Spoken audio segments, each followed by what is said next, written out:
Okay, genetics मधलं पहिलं unit पाहू आपण आता. तुमची सेमिस्टर 4th जे आहे ते सुरू झालेलं आहे आणि सेमिस्टर 4th मधला हा पेपर फर्स्ट आहे. त्यामध्ये जेनेटिक्स हे तुमच्या कोर्सचं नाव आहे. तर जेनेटिकची डेफिनेशन पहिल्यांदा दिलेली आहे. याच्यामध्ये अनुवांशिकता आणि स्पेसिसमध्ये जो बदल होत असतो, जे वेगळे वेगळे फेनोटायपिक किंवा जिनोटायपिक कॅरेक्टर्स दिसतात त्याला म्हणतात व्हेरिएशन. तर ह्या व्हेरिएशनचा आणि अनुवांशिकतेचा अभ्यास या जेनेटिक्समध्ये असतो. याच्यामध्ये ऑर्गॅनिक इव्होल्युशनमध्ये खूप मोठा रोल असतो जेनेटिक्सचा. त्या जेनेटिक्समुळे आपल्याला ऑर्गॅनिक इव्होल्युशन कसं झालं आहे हे कळतं. तसंच स्पेसिएशनमध्ये सुद्धा जेनेटिक्सचा खूप मोठा रोल असतो. स्पेसिएशन म्हणजे काय, तर नवीन स्पेसिस तयार होणे. नवीन स्पेसिस कशी तयार होते, तर त्याचा बेस आपल्याला जेनेटिक्समध्ये दिसतो आणि जिनोटायपिक डिफरन्समध्ये ते आपल्याला दिसून येतं. ओके, जेनेटिक्स ही बटेसनने 1906 मध्ये नाव दिलेलं आहे. ग्रीक वर्ड पासून ते निघालं आहे. जेन म्हणजे ग्रो इनटू म्हणजे वाढणे आणि टू बिकम, ग्रो इनटू और टू बिकम असे दोन त्याचे अर्थ निघतात.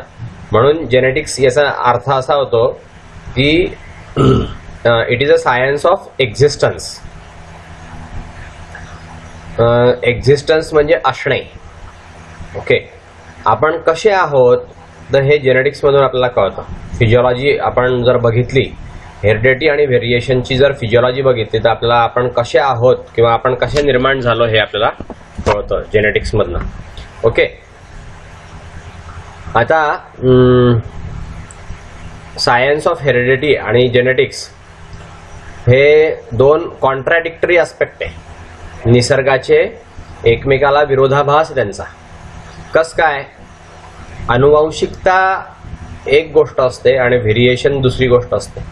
व्हेरिएशन म्हणजे वेगळे वेगळेपणा असतो त्याच्यामध्ये आणि अनुवांशिकता म्हणजे त्याच्यामध्ये आईवडिलांचे गुण मुलामध्ये येतात आणि आईवडिलांसारखे मुलं दिसतात, तर ती अनुवांशिकता असते.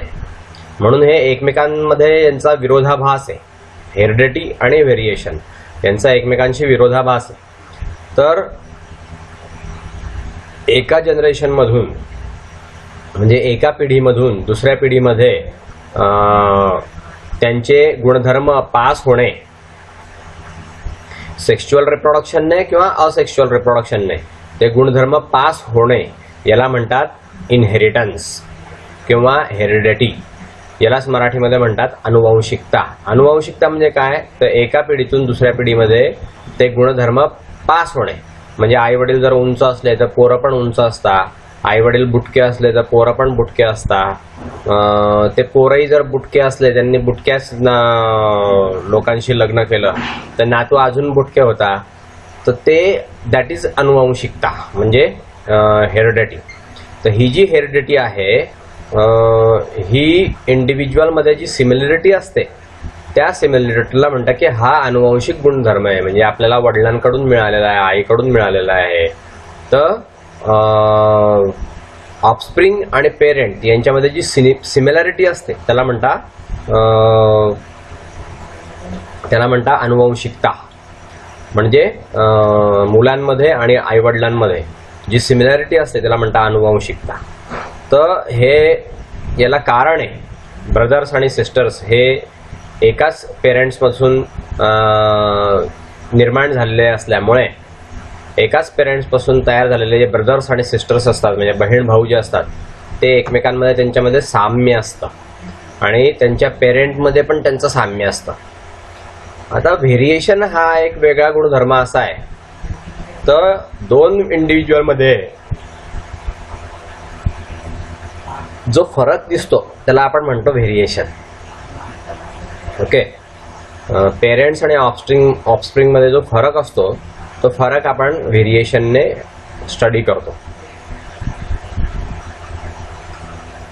किंवा बहीण भावांमध्ये जो फरक असतो, समजा भाऊ असतो तो उंच असतो आणि बहीण जी आहे ती बुटकी असते, तर आपण म्हणतो की बहीण आईवर गेली आहे आणि भाऊ जो आहे तो वडिलांवर गेलाय. वडील उंच आहे म्हणून तो पण उंच झाला आणि आई बुटकी आहे म्हणून ती पण बुटकी झाली असं.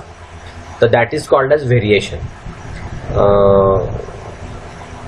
तर ब्रदर्स आणि सिस्टर्समध्ये जो वेगळेपणा असतो, एकमेकांना ते अगदी 100% मॅच नसतात, तरी पण ते त्याच्यामध्ये फक्त काही सिमिलॅरिटी असते, बाकी ते युनिक असतात. म्हणजे एकासारखा दुसरा इंडिव्हिज्युअल नसतो. म्हणून आपल्याला सिस्टर्समध्ये फरक ओळखायला कठीण जात असतं. ओके.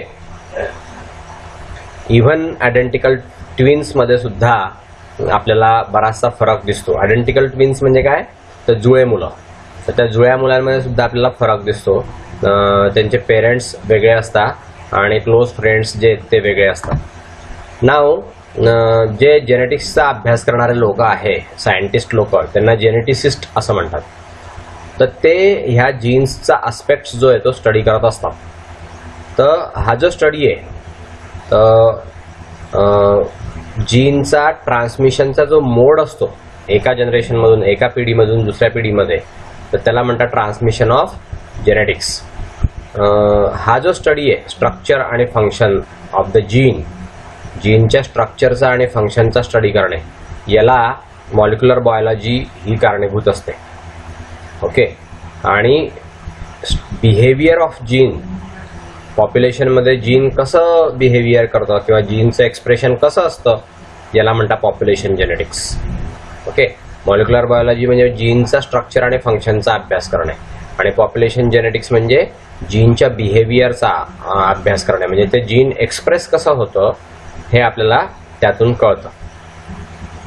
तर ह्या ज्या 3 ब्रांचेस आहे जेनेटिक्सच्या, तर त्या ओव्हरलॅपिंग आहे. जरापास थोड्याफार जे आहे त्याच्यामध्ये एक सूत्रता येते, थोडासा तोचपणा येतो, ओव्हरलॅपिंग आहे एकमेकांशी.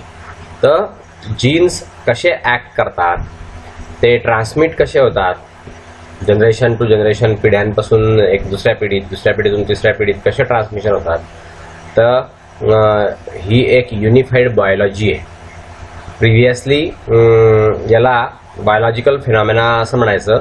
तर याच्यामध्ये वेगळे डिसिप्लिन्स होते, ब्रांच ऑफ बायोलॉजीचे वेगळे डिसिप्लिन्स होते. पण आता या 3च डिसिप्लिनमध्ये ते एकत्र आलेलं आहे. जीन ॲक्टिंग कसं करतं हे बऱ्याचशा ब्रँचेस याच्यामध्ये इन्व्हॉल्व असतात.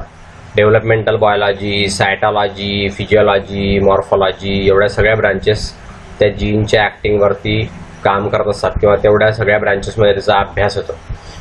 अंडरस्टँडिंग जर आपण बघितलं जीनच्या ट्रान्समिशनचं अंडरस्टँडिंग, तर इकॉलॉजीचा पण त्याच्यामध्ये भाग येतो, नंतर उत्क्रांतीचा भाग येतो, इव्हॉल्युशनचा भाग येतो, नंतर टेक्सॉनॉमीचा भाग येतो आणि त्याचं युनिफिकेशन जे ते बेसिक केमिस्ट्रीमध्ये त्याची डिस्कवरी जी येते आपल्याला दिसून येते. आपण जीनची केमिस्ट्री स्टडी करतो, तर जीनचं स्ट्रक्चर स्टडी करतो, फंक्शन स्टडी करतो आणि मग पूर्ण स्पेक्ट्रम जो आहे आपल्याला लाईफचा तो दिसून येतो. पृथ्वीवरती लाईफ कसं आहे तर ते पूर्ण आपल्याला एवढ्या सगळ्या बायोलॉजीच्या ब्रँचेसचा अभ्यास केल्यावरती कळून येतो.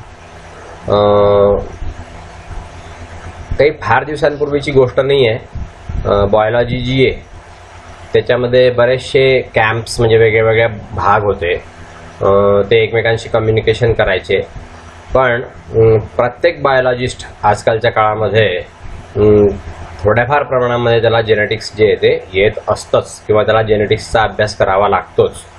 कारण ते जे फाइंडिंग्ज असतात किंवा टेक्निक्स आहेत जेनेटिक्सचे ते प्रत्येक फील्डमध्ये ॲक्ट होतात, प्रत्येक फील्डमध्ये त्याचा उपयोग असतो आणि प्रत्येक फील्डमध्ये जेनेटिक्सचा अभ्यास मग करावा लागतो थोड्याफार प्रमाणामध्ये. जेनेटिक्स जे ते बायोलॉजीचं मॉडर्न प्रोटोटाईप आहे, त्याच्यावरतीच सगळी बायोलॉजी जी आहे ती अवलंबून आहे. म्हणून एक युनिफाईंग थ्रेड जी आहे तर बायोलॉजीमधली अशी ही एक महत्त्वाची अशी ब्रांच आहे जेनेटिक्स म्हणजे. ओके. नाव मेंडेलियन लॉज. मेंडल नावाचा एक खूप मोठा सायंटिस्ट होऊन गेला. त्याने जेनेटिक्समध्ये काही लॉज बनवलेले आहेत तर ते लॉज म्हणजे मोनो हायब्रिड आणि डाय हायब्रिड हे आपल्याला कोणते लॉज आहेत ते आपण याच्यामध्ये आता स्टडी करणार आहे. ग्रेगर जॉन मेंडल नावाचा एक मॉन्क होऊन गेला. मॉन्क म्हणजे साधू, ख्रिश्चन साधू. ऑस्ट्रियामध्ये होता तो, ऑस्ट्रियामध्ये राहायचा. 1822 मध्ये ते 1884 मध्ये तो ऑस्ट्रियामध्ये राहणारा असा एक संत होऊन गेलेला आहे. ख्रिश्चन होता, जॉन ग्रेगर मेंडल. याला मॉडर्न सायन्स जे आहे, अनुवंशिकतेचं जे आधुनिक विज्ञान आहे, तर ते अनुवंशिकतेचं आधुनिक विज्ञान हे याने काढलेलं आहे सगळ्यात पहिल्यांदा. म्हणून त्याला मॉडर्न जेनेटिक्सचा फादर असं म्हणतात. मॉडर्न जेनेटिक्सचा तो पिता आहे, वडील आहे. मेंडेल जे तर त्याने एकदम नवीन असा कॅरेक्टर्स एका पिढीतून दुसऱ्या पिढीमध्ये कसे जातात, गुणधर्म एका पिढीतून दुसऱ्या पिढीत कसे जातात, तर याचा एक पूर्णपणे वेगळा फेनॉमेना त्याने मांडला. मेंडेलचं जे वर्क्स आहे त्याला मेंडेलिझम असं म्हणतात. जेनेटिक्समध्ये मेंडेलिझम असं त्याला म्हणतात. त्याने वेगळे वेगळे एक्सपेरिमेंट्स केले. पीच्या प्लांटवरती गार्डनमध्ये त्याने खूप वेगळे वेगळे एक्सपेरिमेंट्स केले.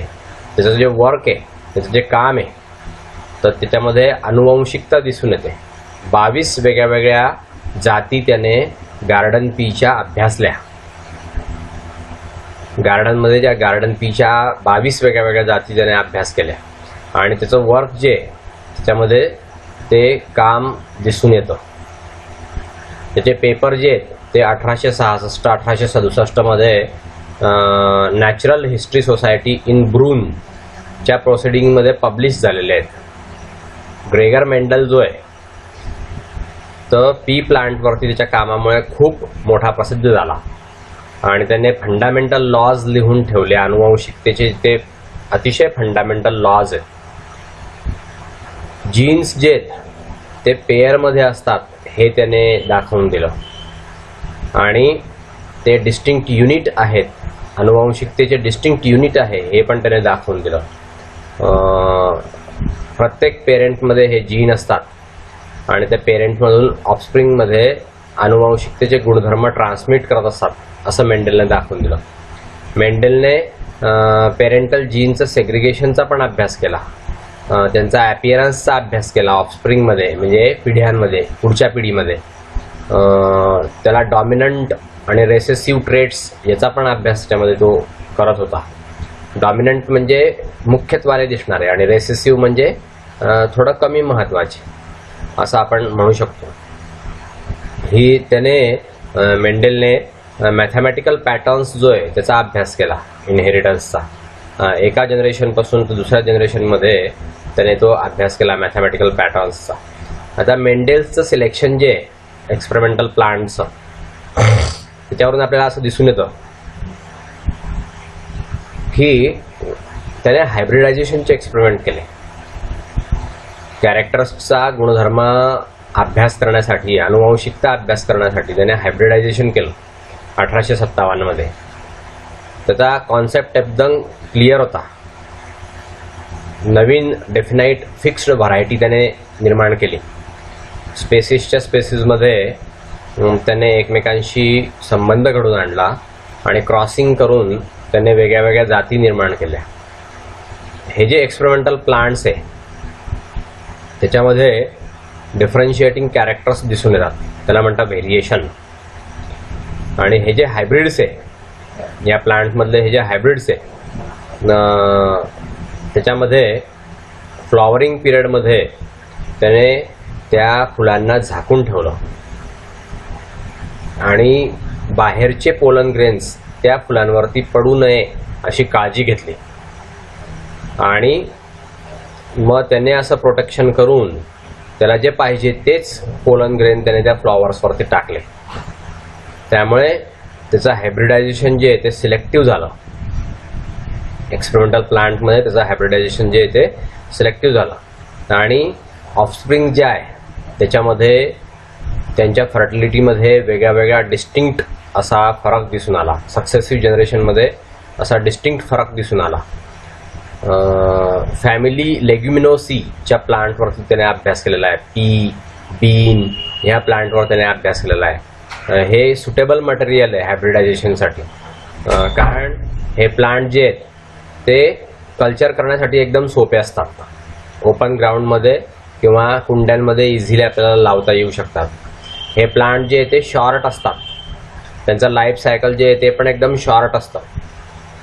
सेल्फ पॉलिनेटिंग फ्लॉवर आहे ते, हे त्यांचं पिक्युलियर स्ट्रक्चर आहे आणि ते स्वतः पॉलिनेट करू शकतात. त्यांच्यामध्ये कॉन्ट्रास्टिंग हेरिटेबल असे कॅरेक्टर्स आहेत, म्हणजे विरुद्ध गुणधर्म त्याच्यामध्ये दिसून येतात. काही उंच, काही बुटके, काही लाल, काही काळे, असे वेगळे त्यांचे विरोधाभासी गुणधर्म त्यांच्यामध्ये दिसून येतात.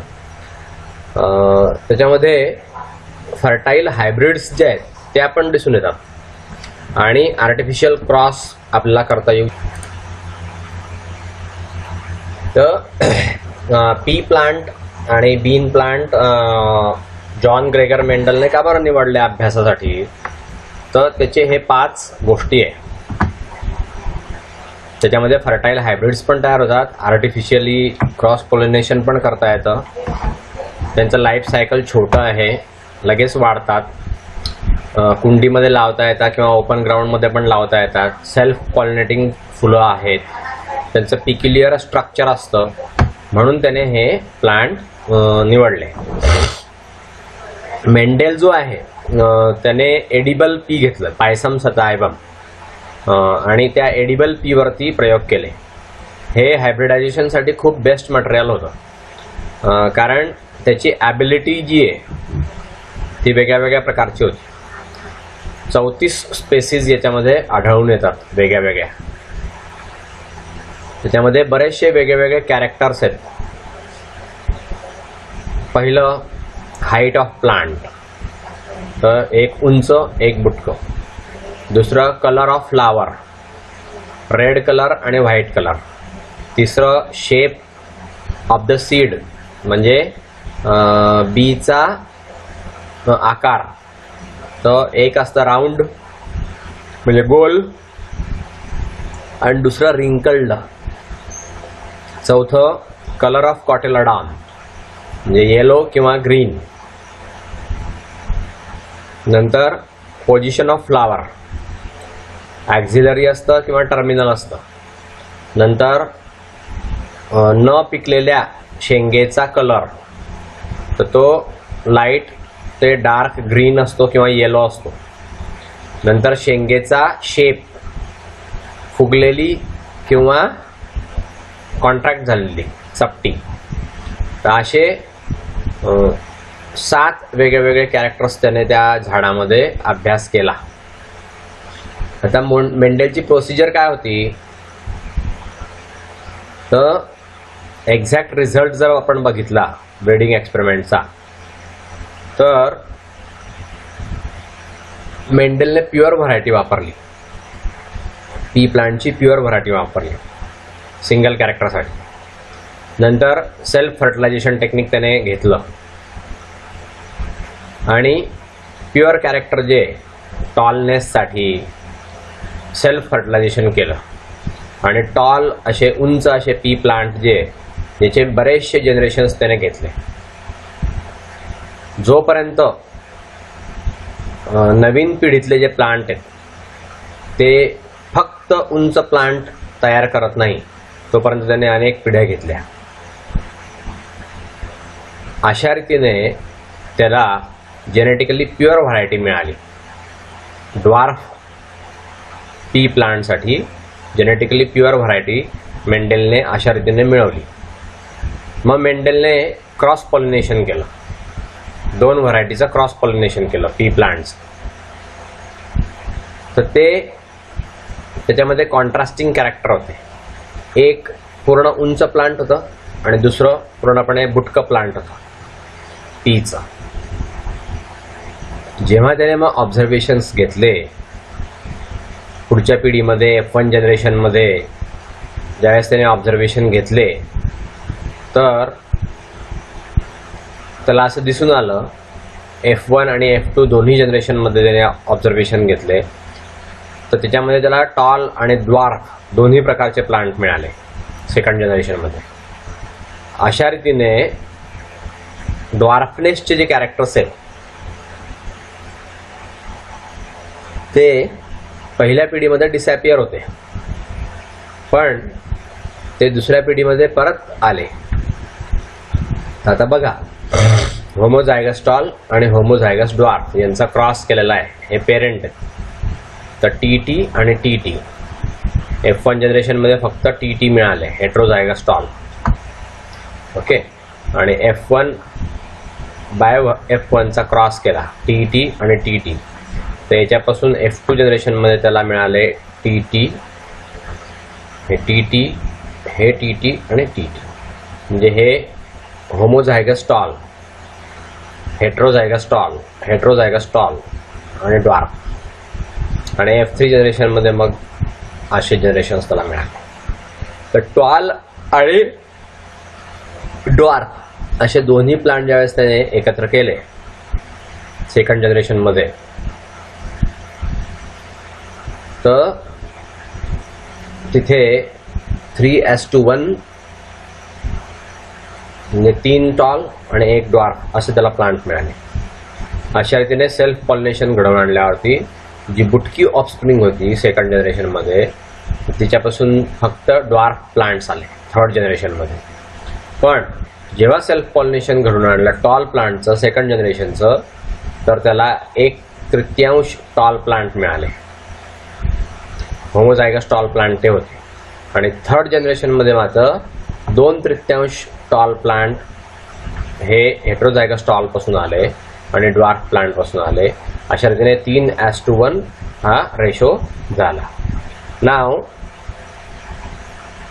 वरचा आपण जर रिझल्ट बघितला हायब्रिडायझेशनचा, तर मेंडेलला 3 प्रकारचे लॉ याच्यामुळे लिहिता आले. पहिलं लॉ ऑफ डॉमिनन्स, दुसरं law of purity of gametes किंवा लॉ ऑफ सेग्रिगेशन, आणि तिसरं लॉ ऑफ इंडिपेंडंट असॉर्टमेंट. अशा प्रकारचे 3 लॉ मेंडेलने लिहिले. तर त्यापैकी पहिला लॉ आहे लॉ ऑफ डॉमिनन्स. हा आपण नेक्स्ट लेक्चरला पाहू. इथे आपण थांबू. ठीक आहे, ओके, बाय.